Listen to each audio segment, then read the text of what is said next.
La danse des contraires, un manifeste quantique pour l'esprit en expansion. Que se passe-t-il lorsque le oui et le non dansent dans le même vide?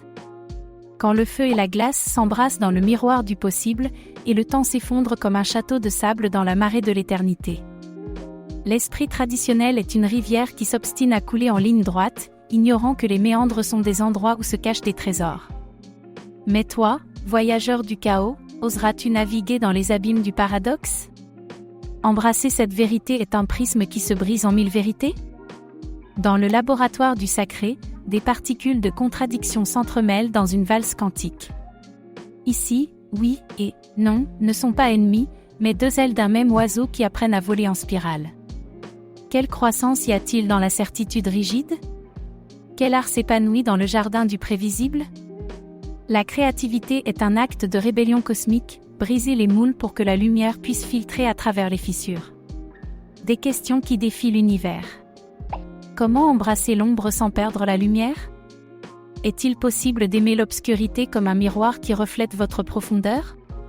Que se passe-t-il lorsque le « je » et le « tu » se dissolvent dans le « nous » ? L'amour est-il la seule équation qui puisse résoudre la solitude d'un individu? Quelle croissance y a-t-il dans la certitude rigide?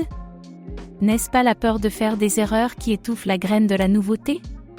L'art de la flexibilité mentale.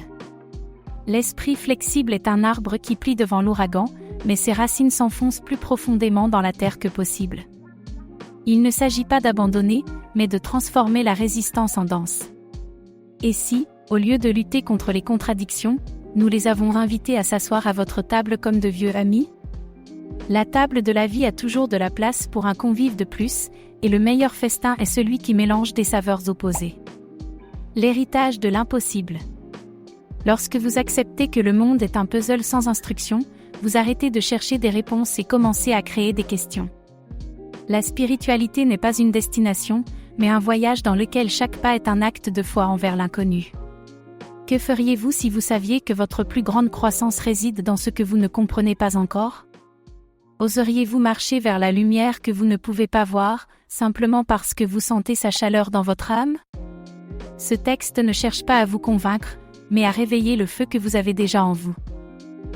Partagez ces mots si vous sentez que l'univers vous murmure, la vérité n'est pas un point final, mais le début d'une spirale.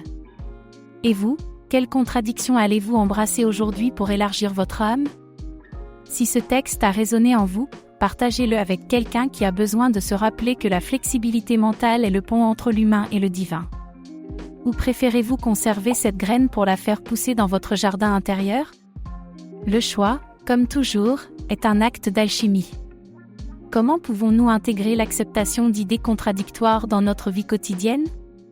Quels exemples pratiques existent-ils montrant comment la flexibilité mentale peut améliorer la créativité? Comment la compréhension traditionnelle peut limiter notre capacité à innover?